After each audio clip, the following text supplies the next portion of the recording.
Sayang at hindi ko nakunan ng sunset kanina. Ikot tayo. Itong campsite ba ay Sea of Clouds or Sea of Crowds? Sabi nila.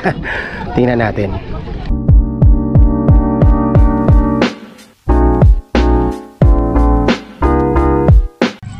Hello po. Hello po. Welcome po sa D.N. Rhea Campsite Review. Welcome po ulit kayo. Ang campsite na i-review natin ngayon ay Viewscape Nature Park. Ito ay matatagpuan dito lang din sa Tanay Rizal.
Sementado na to. Ang viewscape ay kanan.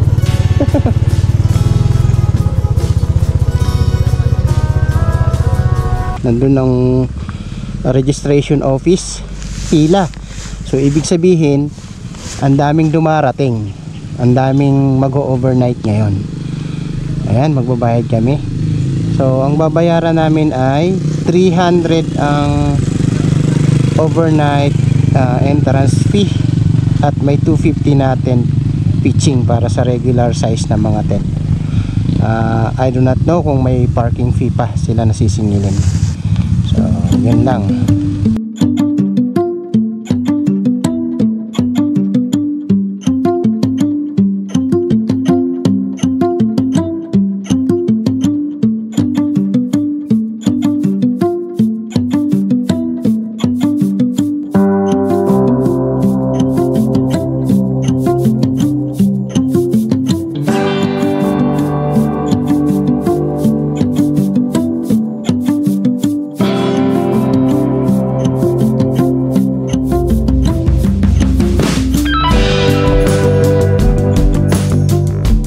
Ngayong magsi 6 o'clock na, ganito na karami ang mga tao rito. Ganito na karami ang mga tent dito. Tabi-tabi. Meron na siyang mga existing na tent na pinaparent, nakaposisyon na siya. Marahil ay hindi na yan tinatanggal. Ayan. Nire-rent na yan. Occupied na yan halos. Sa dami ng mga tao. Aha. Dito ay cafe ito. Pwede ditong bumili ng pagkain, merienda, may coffee dyan. Tapos dito tatanungin natin si ate kung pwede ang Bluetooth speaker. Ayan, siguro ito ay nasa hundreds na tent na mayroon dito sa ngayon. Ayan, at meron dito available pa na space. So ayan, pwede pa Ate, pwede po ba gumamit ng Bluetooth speaker? Pwede po, pero yung hindi bawal po siya dito yung sobrang lakas at saka may hangganan po yung aming time po na bawal po talaga mag-ingay. Pwede pa dito Opo, dito sir. Pupuno pa talaga to. Mga ilang tent ito sir ngayon? 100? Mahigit? Nakatayo? Mahigit yan, sir. Grabe, no? Hindi na po ito. Ayan, no? Sa ngayon, ang temperature ay talagang malamig. Ayan, kung iikutin pa natin yan, puno-puno talaga. Makikita mo kahit na beach tent nandito para mag-enjoy at para maramdaman yung lamig. Hindi mo masasabi na kung ano ang pakiramdam pag nandito Dati napapanood lang natin sa ibang mga vlog. Pero sa ngayon, nandito na ako. Masasabi ko na ang temperature dito ay sulit. Sa ganitong oras, magsi 6 o'clock. Ayan.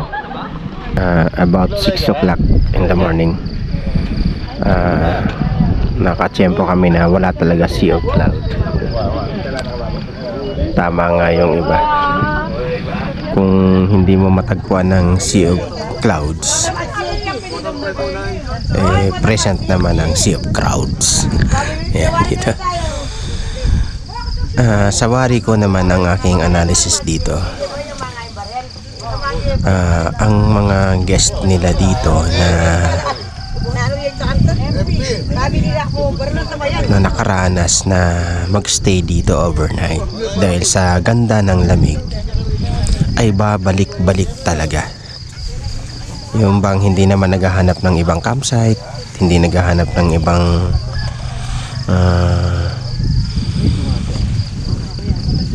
lugar, mas ginusto nila na bumabalik-balik dito dahil maganda ang temperature. Kung pagkatapos ng kanilang trabaho ay mag-chill sila dito,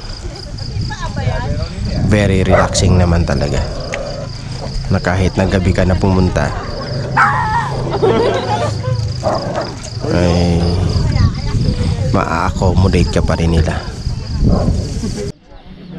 Ito yung bonfire area nila, na hindi naman sila nag-bonfire kagabi. Siguro sa dami ng guest, sa isang campsite na dinalaw ng maraming bisita, hindi naman siguro kalugian sa kanila na mag-bonfire. Kahit kaunting kahoy lang, parang pabonus na nila sa mga bisita. Pero dito sa viewscape ay pag nag-request ka yata at saka lang sila magbo-bonfire. Sayang naman. Dito pala may mga A-house dito na pwedeng mag-glamping.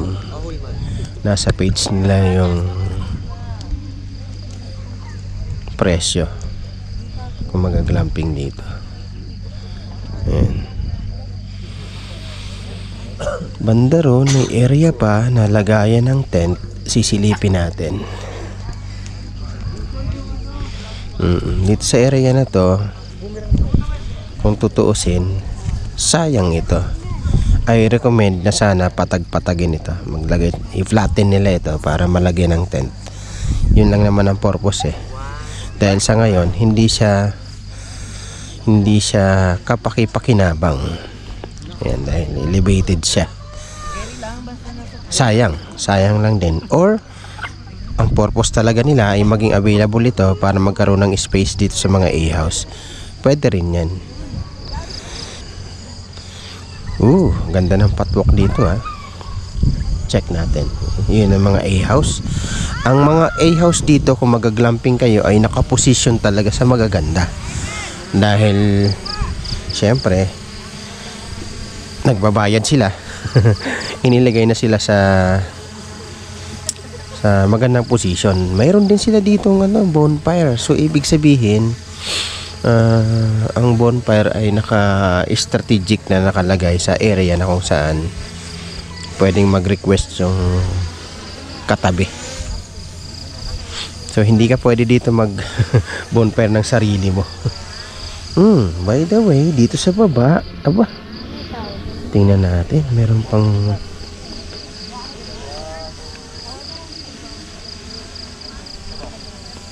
check natin, baka may CR sa baba. Yan may direction CR ito sa baba. Yung naghahanap ng sulok-sulok. Pero hindi ka naman papayagan kasi pag nandito ka, halimbawa gusto mo maghamok sa area na yun dahil sulok-sulok, hindi ka naman papayagan. Wala silang hamok na pinapayagan dito. Mga nagbabalak na maghamok dito, hindi pwede. Slippery when wet. Okay. So ikutin pa natin.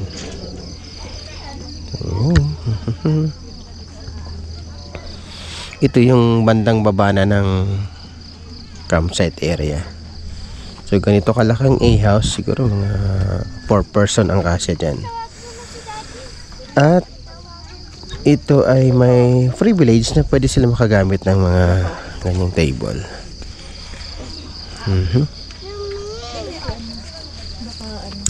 Family, sakto siya. Ito rin, meron din ditong mga table na pwede gamitin. Bonfire, pwede magkaroon ng sariling bonfire. Sa bandang baba may dragon fruit. At nakakatuwa dito, kanina ko pa tinitingnan, malalaki ang kanilang tank of water.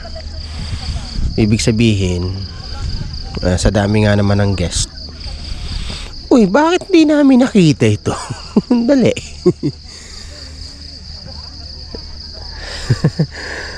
Sa sobrang excitement, di namin nakita. Mayroon palang area dito. Naka.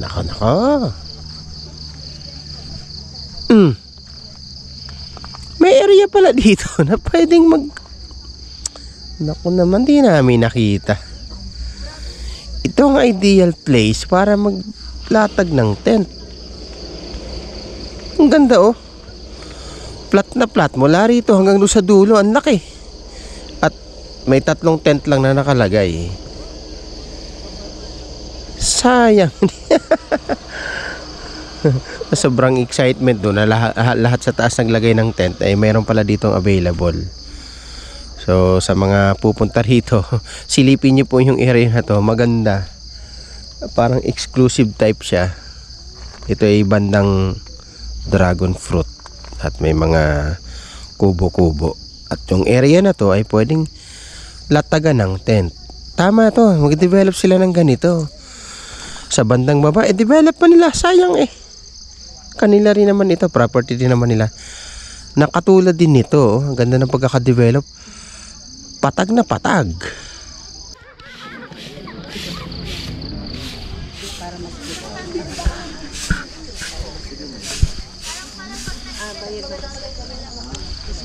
Yan, yung swimming pool nila dito ay may additional payment na 200. Tama sir, ano?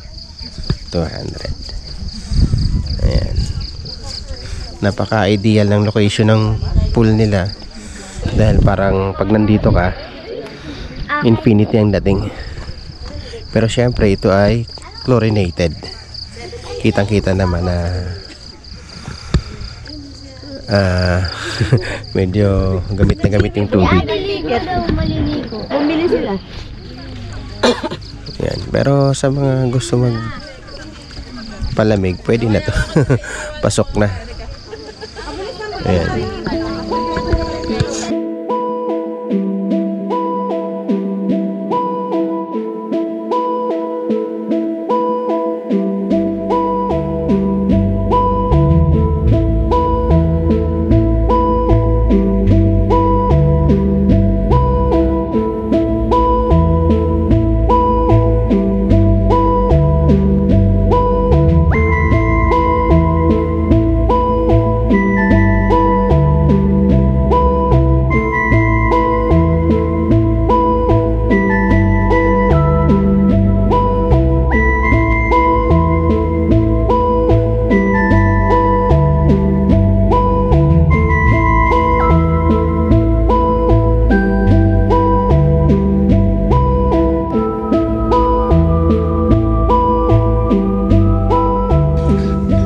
Dito sa Viewscape, ang mga staff nila dito, nag-aasikaso naman sila. Pagdating mo, pwede ka naman nila i-guide kung saan ka maglalagay ng tent. The rest, hindi ka na nila pakikialaman. Sa solar light, nabanggit mo, wala sila masyado solar light. Okay din sa mga nagka-camp na may freedom sila maglagay ng mga ilaw nila. Siguro mas pinoprotektahan nila na yung banda dito sa campsite ay medyo dark dahil ang tanawin ay bright, no? Makikita yung mga lights. City lights. Kaya hindi sila naglagay siguro ng solar lights. So far naman hindi naman ganun kadilim dahil sa dikit-dikit ng mga tent. Yung iba may ilaw, yung iba wala. Survive na rin. May mga fairy lights yung iba. Yun. Sa CR. CR ay maganda ang CR nila dito. Magkasama na yung shower at the same time yung mismong CR. Tapos Yung inumin naman ay mayroong mabibili dito. 100 pesos ang isang container. Nga lang, may deposit na 200. Requirement yun. Okay naman, sa basurahan, nag-iikot-ikot naman ng mga staff para kolektahin ng basura. Cleanliness, good. Okay siya. at saka yung klima niya. Sa gabi, ideal talaga to sa gabi. Pagdating sa umaga, hindi na siya ideal. Hindi na siya masyado. Dahil katulad ngayon, naghahabong na lang kami. Tinakpan namin yung Direct sunlight. side, right side namin. Mabuti na lang may tarp kami. Yung iba, walang tarp, wala lahat, Kaya open na open. napipilitan na lang silang umuwi Maaga. na lang ng maaga. Kaya ang score na maibibigay namin sa campsite na ito ay 92%. Ito ay highly recommended namin sa mga campers na ganitong klaseng campsite lang ang gusto. Relax lang. Ang moral lesson na natutunan namin sa campsite na ito ay tungkol sa view. A beautiful sight of a view depends upon what you expected to see and how you look at it. Kanya-kanyang interpretation ng tinitingnan, depende kung ano ang gusto mong makita. Mahirap tingnan ang isang bagay kung kinukwento lang ang itsura nito. Iba-iba tayo ng interpretasyon, kaya mas maganda kung nakikita mo ito ng dalawang mata mo. Malaki ang happiness na naidudulot sa atin kung na-witness ng mga mata natin ang gusto nating makita. Maganda para sa iyo dahil iyon ang ine-expect mo na makikita mo. Hindi maganda sa iba dahil ayaw nilang maranasan ito. Huwag natin ikulong ang mga mata natin sa mga bagay na paulit-ulit lang natin nakikita. Malawak ang mundo na ginagalawan natin. Baka dumating ang time na gusto mo na itong makita, ngunit lumipas na ang ganda nito. Nakakalma ang ating pakiramdam kapag tinatanaw natin ang kagandahang nasa malalayo. Gaano mang kabigat ang ating dalahin at hindi man natin maabot ang ating tinatanaw sa tuwing nasisilaw tayo sa liwanag, mas marami ang pagkakataon na maaari tayong pumikit at magpahinga. Kadalasan kasi, sa harapan lang natin hinahanap ang mga kasagutan sa tanong ng ating sarili. Subukan natin tumingin sa likuran, kaliwa o kanang bahagi ng ating buhay. Hindi lang kulay ng bahaghari ang maganda. Higit na maganda ang dahilan kung bakit may bahaghari at kung paano mo ito tinatanaw. Yun po ang moral lesson na natutunan namin sa campsite na ito. Maraming salamat po sa patuloy na sumusuporta sa aming YouTube channel. Abangan niyo pa po ang susunod na campsite review na aming gagawin. Maraming salamat po. Kaya naman, let's get closer to nature. Let's camp!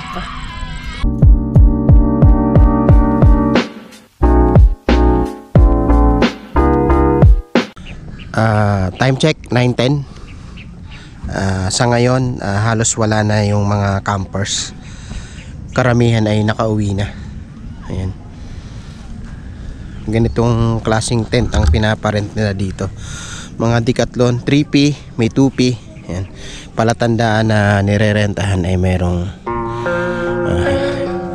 parang sticker.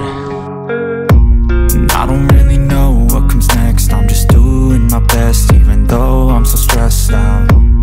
Everything just feels like a test that I fail, so depressed when I can't seem to get out. But something deep inside won't let me quit. I swear that I'm inspired by all this shit.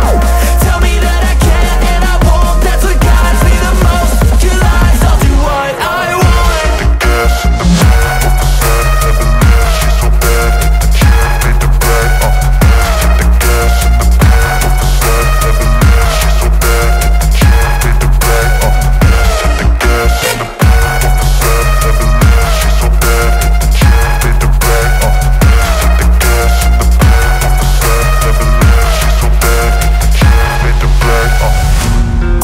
by thirst, I'm inspired by worth. I desire your worst, so you can just hide while I work. I ain't tired, you first. I'll write a second, third verse about the lies you go disperse. You never did shit, I know it hurts, but something deep inside